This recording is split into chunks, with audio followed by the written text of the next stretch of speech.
Bien, sigamos con los temas. Entonces, este va a ser el de embarazo. Entonces, el diagnóstico del embarazo, pues va a presentar primero los síntomas en la mujer, que va a ir dándole indicios de que hay algo anómalo en su cuerpo, otra cosa que está pasando completamente diferente a lo que había venido viviendo. Entonces, los principales cambios, pues va a ser náuseas con o sin vómito, alteraciones en la micción. Entonces, esto se pueden ir presentando principalmente conforme vaya avanzando el embarazo, pero incluso en edades tempranas del embarazo pues puede haber alteraciones en la micción, como que tenga pujo, que sienta que no ha acabado de hacer pipí, o al contrario que eso sienta muchas ganas de ir a hacer del baño muy seguido. Entonces puede tener fatiga, interrupciones en la menstruación o amenorrea ya de plano. Incluso hay mujeres que aún estando embarazadas no presentan amenorrea y siguen menstruando cada mes. Cambios en las mamas, cambio de color de la mucosa vaginal, aumento de la pigmentación cutánea y desarrollo de estrías abdominales, y puede incluso aparecer la línea alba, que va a ser una línea en el trayecto sagital en el abdomen de la mujer. Y pues ya como tal, percepción de movimientos fetales en edades más avanzadas. Entonces podemos clasificarlos en síntomas gastrointestinales como náusea, vómito, polifagia, alteraciones del gusto. En las mamas pues van a aumentar de volumen. Hay aumento en la pigmentación de la areola, aumenta la sensibilidad, aún puede aparecer una red venosa colateral, incluso puede generarse pues la salida del calostro ya en el tercer trimestre del embarazo, y puede aparecer la línea morena abdominal junto con el cambio de la pigmentación de las areolas. Entonces a nivel urinario, como lo mencionábamos, pues puede ser polaquiuria o tenesmo. Y en síntomas generales, pues puede ser mareo, incluso puede haber pérdidas de la conciencia, lipotimias, somnolencia, fatigabilidad muy fácilmente e irritabilidad. Entonces, uno de los principales signos con los que nos podemos dar cuenta de que la mujer está embarazada es si se aspira moco cervical y se coloca sobre un portaobjetos. Entonces, este lo vamos a dejar secar, y cuando se seque, pues nos va a dar esta apariencia que va a ser en hojas de helecho. Entonces, esto va a ocurrir del día 7 al 18 del ciclo menstrual. El moco cervical seco presenta este patrón cuando nosotros lo observamos en el portaobjetos. Pues igual para el día 21, pues este patrón puede cambiar, pero incluso se va a ver, es muy característico, que cambia de las hojas de helecho a como si tuviéramos unas cuentas. Entonces vean cómo son como bolitas. Entonces otros signos que se van a ir dando, el primero es cambios de color en la mucosa o signo de Chadwick. Entonces estas va a ser un color azulado o violáceo debido a cambios en la congestión de la circulación. Entonces hay aumento de irrigación y hay estos cambios de coloración en lo que se deja de ver rosita y se cambia a colores azulados o violáceos. Otro signo puede ser el de noble budín, en el que es positivo cuando el fondo de saco se siente ocupado. Entonces vean, aquí en la figura A pues tenemos un fondo de saco libre. Incluso la forma del útero, vean cómo está cambiando. Y aquí en la B, pues ya se encuentra ocupado. Entonces recordemos en la anatomía que veíamos que los fondos de saco pues nos permitían hacer esta exploración y ver cuando el útero estaba ocupado. El siguiente signo es el de Piscasec. Entonces es un aumento asimétrico del cuerpo uterino detectable por tacto vaginal. Entonces, esta es una técnica bimanual en la que nosotros introducimos un dedo por la vagina y tocamos los fondos de saco impulsando al útero, y de manera subsecuente en el abdomen con la otra mano pues tocamos, y vean cómo va a haber una normalidad si nosotros dibujamos aquí una línea media. Entonces, de el lado izquierdo estaríamos viendo aquí un aumento de volumen y del lado derecho pues no tenemos ese aumento. Otro signo es el de Hegar 1 y Hegar 2.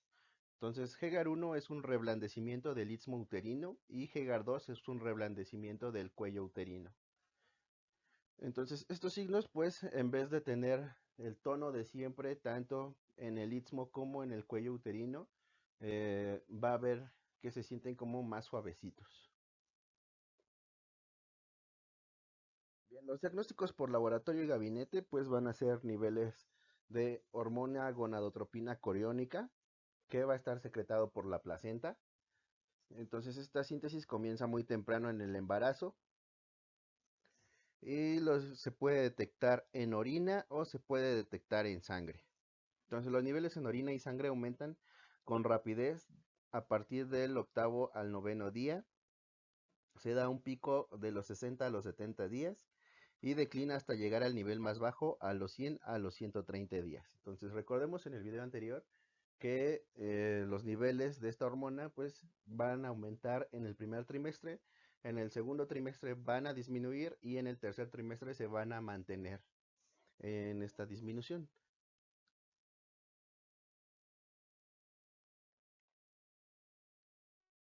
Bien, entonces tenemos pruebas de embarazo que son poco costosas, disponibles en el comercio. Las pruebas caseras se realizan de 3 a 5 minutos y en principio pues reconocen un antígeno de la subunidad beta. Entonces en sangre pues se van a reconocer los niveles de esta hormona. Esta va a tardar de 4 a 6 horas en hospitales y puede ser que se entreguen hasta el siguiente día en laboratorios particulares. En otros signos, pues ya de certeza total, pues va a ser la identificación de actividad cardíaca fetal. Entonces esto pues ya en un estadio más avanzado, después de las 12 semanas, ya podemos empezar a escuchar pues la frecuencia cardíaca fetal, percepción de movimientos fetales activos por el examinador y reconocimiento del embrión y del feto en cualquier momento del embarazo por ecografía. Bien, entonces conforme vaya creciendo el embrión en el útero, pues vamos a tener que va a ir aumentando la distancia del pubis a el fondo del útero. Entonces podemos ver la edad gestacional mediante una medición, como lo podemos ver en esta imagen. Entonces vamos a medir que la altura del fondo uterino es la distancia en centímetros entre la parte medial del fondo uterino y la parte superior de la sínfisis del pubis. Entonces vamos a medir la sínfisis del pubis hasta donde llegue el fondo uterino.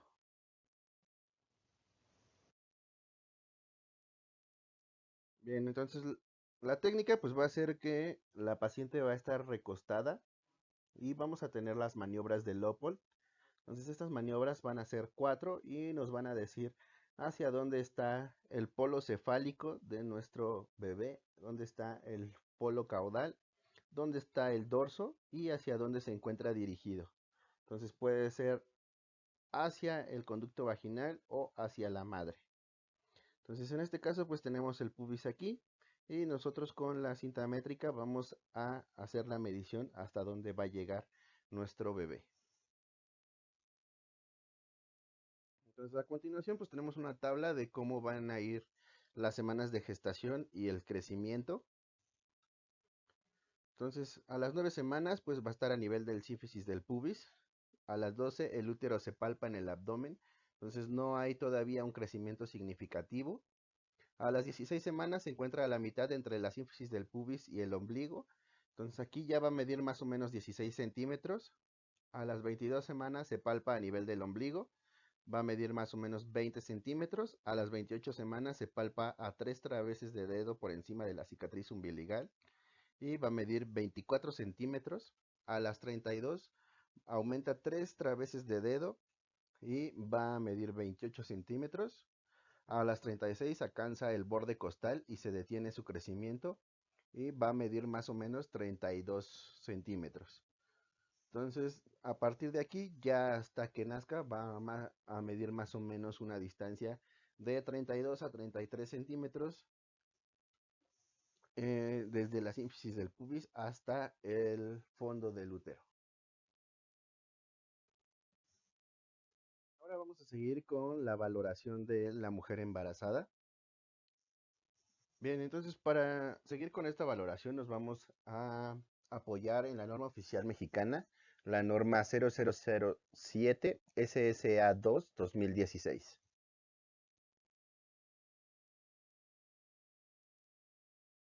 Entonces, primero que nada, el examen de valoración debe incluir una historia clínica completa, realizar exámenes de laboratorio básicos para detectar alteraciones que puedan incrementar el riesgo obstétrico, otorgar elementos educativos para un adecuado control prenatal, embarazo saludable, parto fisiológico y puerperio sin complicaciones. Factores educativos que le permiten lograr exitosamente una lactancia materna exclusiva durante los primeros 6 meses postparto. Entonces, esto va a ser porque los primeros 6 meses va a estar protegido nuestro bebé por la inmunización que le pasa a la madre a través de la leche. A los 6 meses esta inmunización declina y por lo tanto ya no es suficiente solo con la lactancia materna.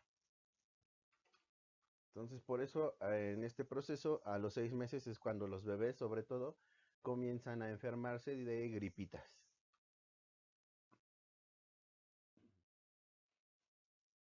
Todo el tiempo y en especial durante el embarazo y la lactancia se debe promover que la mujer se abstenga de utilizar sustancias adictivas como tabaco, bebidas alcohólicas y sustancias psicoactivas.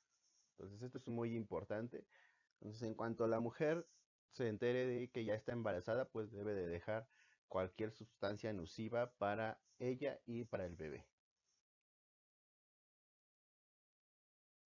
Bien, las actividades a realizar por parte del personal de salud. Pues primero es elaborar y registrar la historia clínica en un expediente, carnet perinatal o la guía básica para la mujer embarazada, debiendo tener los siguientes apartados. Entonces, identificación de la mujer embarazada, su nombre completo que acredite con una identificación oficial, edad, escolaridad, estado civil, empleo, lugar de residencia habitual, teléfono y datos de algún familiar o amistad para establecer contacto en caso de ser necesario. Entonces, esto para tener todos sus datos bien identificada, hacer su historia y su seguimiento desde que inicia su embarazo hasta que culmina. Y en el caso de que se presente, no sé, el parto, mientras ustedes están haciendo la revisión de rutina, entonces ustedes ya tienen a alguien a quien contactar para poder llevarla o trasladarla a un hospital que sea atendida adecuadamente y que avise a sus familiares. Entonces debemos identificar antecedentes heredofamiliares, personales patológicos y personales no patológicos. Entonces debemos de ver si tiene antecedentes de diabetes, hipertensión, si tiene antecedentes de que de abortos, si tiene antecedentes de preeclampsia o eclampsia o en su familia también otras mujeres como mamá o hermanas han sufrido de alguna de estas alteraciones. Identificar antecedentes de embarazos previos y su resolución mediante interrogatorio intencionado para tener datos de cesárea, preeclampsia, hemorragia obstétrica, parto pretérmino, restricción de crecimiento intrauterino, óbito, pérdida repetida de la gestación, diabetes gestacional y malformaciones fetales. Se debe de realizar el diagnóstico del embarazo por el método clínico de laboratorio, prueba inmunológica de embarazo en orina o suero, como lo acabamos de ver, o ultrasonido. En este fin no se debe emplear estudios radiográficos, ionizantes ni prescribir medicamentos hormonales, porque podemos alterar al bebé o podemos causar alguna malformación. Bien, durante la exploración física, pues debemos incluir los signos vitales, el peso, la talla y la evaluación del estado nutricional, ya que esto pues va a ser muy importante porque nos va a decir si la mujer debe de ganar peso o hasta cuánto peso puede ganar antes de que afecte su salud y afecte la salud del bebé. Entonces, esto es muy importante, conocer su índice de masa corporal para llevar adecuadamente su alimentación y por lo tanto la nutrición del bebé. Exploración bucodental, mamaria, auscultación cardíaca materna, medición del fondo uterino y de la frecuencia cardíaca fetal en su caso, así como una toma de citología cérvico-vaginal. Bien, dentro de los exámenes de laboratorio, pues vamos a pedir una biometría hemática completa, grupo sanguíneo y factor RH. En pacientes con RH negativo, pues vamos a hacer un COMS indirecto. Vamos a pedir glucosa en ayuno y a la hora, pues carga de 50 gramos, creatinina, ácido úrico, examen general de orina. Se recomienda realizar prueba rápida con una tía reactiva en cada consulta prenatal e indicar urocultivo para que en caso positivo se inicie tratamiento antibacteriano. Entonces, ¿esto por qué va a ser importante? Porque cualquier infección a nivel vaginal o a nivel de la vía urinaria puede desencadenar trabajo de parto y puede llegar a terminar en un aborto.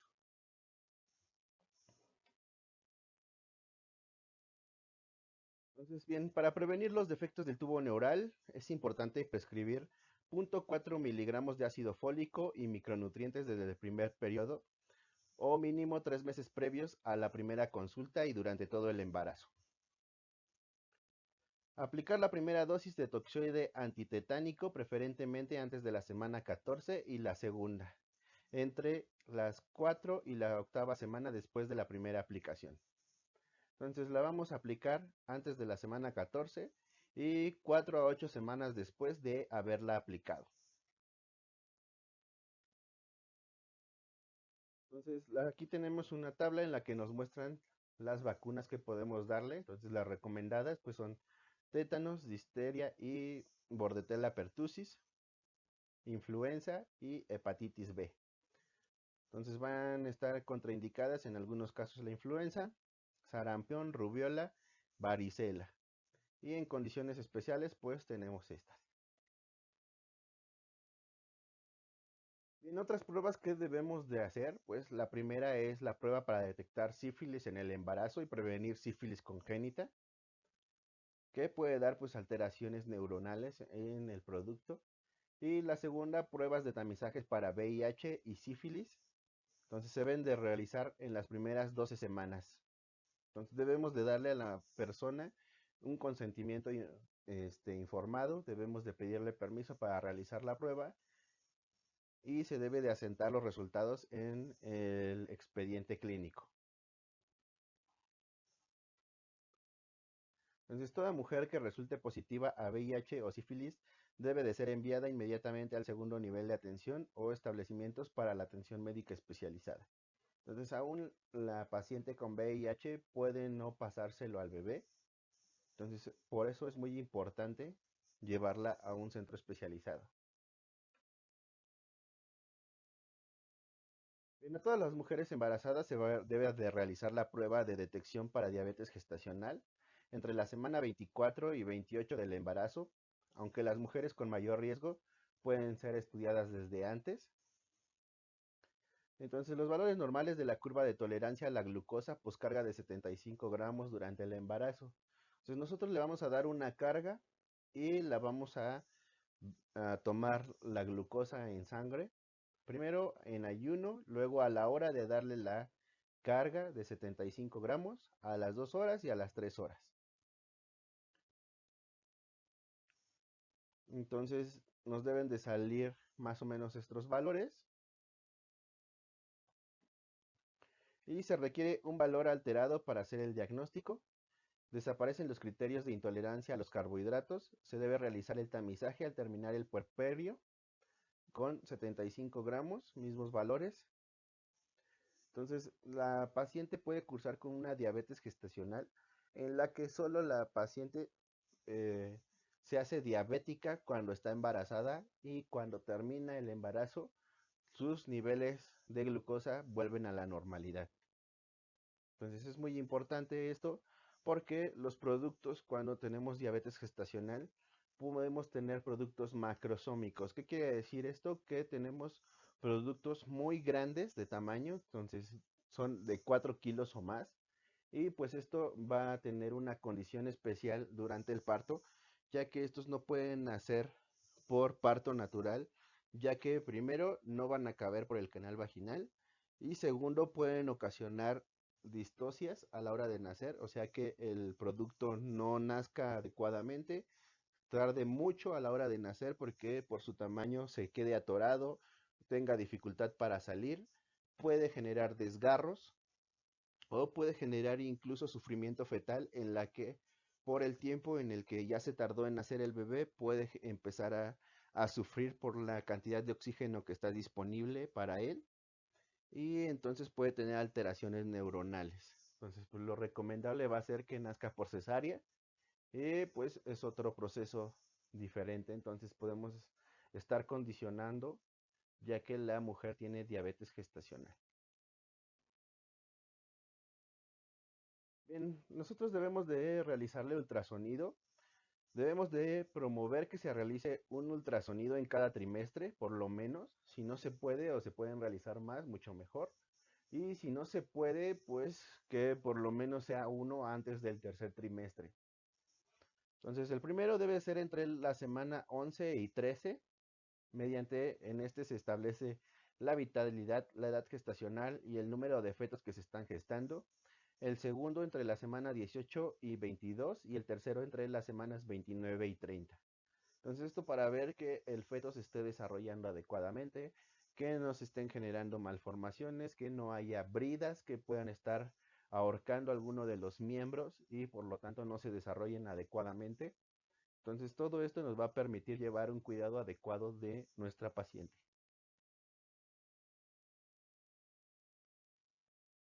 Bien, debemos promover que la embarazada de bajo riesgo reciba como mínimo 5 consultas. Entonces vamos a iniciar la primera consulta entre la sexta y la octava semana, la segunda entre la décima y las 13.6, la tercera entre la 16 y la 18ª semana, la 4 hacia las 22 semanas, la quinta hacia las 28, la sexta hacia las 32, la séptima hacia las 36 y la octava entre las 38 y las 41 semanas. Entonces, si la mujer no puede tener 8 consultas como mínimo, que es más recomendable, entonces pues pedimos que sean mínimo 5. Entonces podemos tener la primera, la tercera, la quinta, la sexta y la octava. Entonces, esto va a ser muy importante ya que debemos de ir dando seguimiento a nuestro crecimiento del bebé para detectar adecuadamente que no haya restricciones en el crecimiento, que se esté desarrollando adecuadamente, que el producto siga vivo, que muchos factores están aquí, pueden ser alterados. Entonces hay mujeres que solo acuden a la primer consulta y luego a la octava y eso es ya prácticamente para el nacimiento. Entonces esto pues nos va a predisponer que podamos tener algunos imprevistos como cordón umbilical alrededor del cuello, que el paciente esté muerto y nosotros ni siquiera sepamos, ya que luego llegan las personas y vienen sin siquiera haber tenido consultas previas. Entonces no sabemos cómo está ese producto y a la hora de que nace, pues la culpa pues se la echan a los médicos, pero no sabemos los antecedentes de todo lo que pasó. Entonces, por eso es muy importante tener estas consultas y tener mínimo 5 consultas a lo largo de todo el embarazo. Entonces, por último, vamos a calcular la edad gestacional y la fecha probable de parto mediante el uso de los siguientes métodos. Entonces, el primero es la regla de Nagel. Bien, por último, pues vamos a calcular la edad gestacional y la fecha probable de parto mediante el uso de los siguientes métodos. La primera regla es la de Nagel. Al primer día de la fecha de última menstruación le vamos a agregar 7 a 10 días. Al mes se le van a restar 3 o le vamos a sumar 9 dependiendo de lo que ustedes quieran hacer. Y dependiendo del mes en el que nos encontremos, pues le vamos a sumar al siguiente año. Por ejemplo, si estamos en junio del 2020, pues ya van a ser el producto en el 2021. Entonces, atendiendo a esto, supongamos que hoy es 28 de marzo del 2020, entonces le vamos a sumar 7 días, lo que nos va a dar el 4 de abril. De ahí a abril le vamos a sumar 9 meses o le vamos a restar 3 meses y vamos a llegar a enero.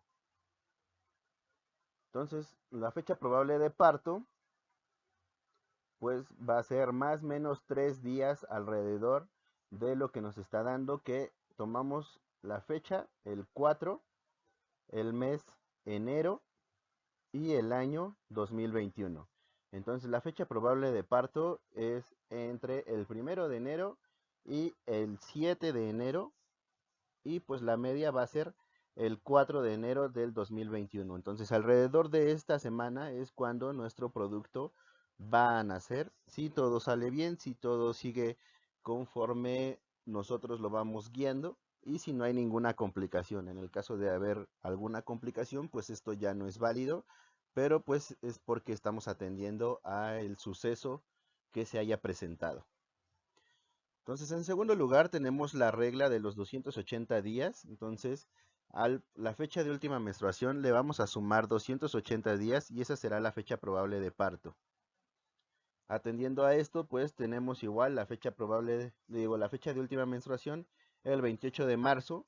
Entonces le sumamos 3 días para completar los 31 días del mes y luego le sumamos 30 días de abril, 31 días de mayo, 30 días de junio, 31 días de julio, 31 días de agosto, 30 días de septiembre, 31 días de octubre, 30 días de noviembre, 31 días de diciembre y 5 días de enero para completar los 280 días. Entonces esta fecha pues nos va a dar un probable parto el 5 de enero, que es más o menos en la misma semana que nosotros habíamos calculado. Entonces recuerden que tenemos más o menos 3 días de a partir de la fecha que nos da. Y por último, si ninguna de estas dos funciona o porque la mujer pues no tiene bien establecido su fecha de última menstruación o es irregular, pues entonces tendremos que atender a un ultrasonido y este pues nos va a dar la estimación gestacional, ya que va a ser una medición cefálica y del fémur y entonces nos va a entregar con precisión la edad gestacional que tiene nuestro producto.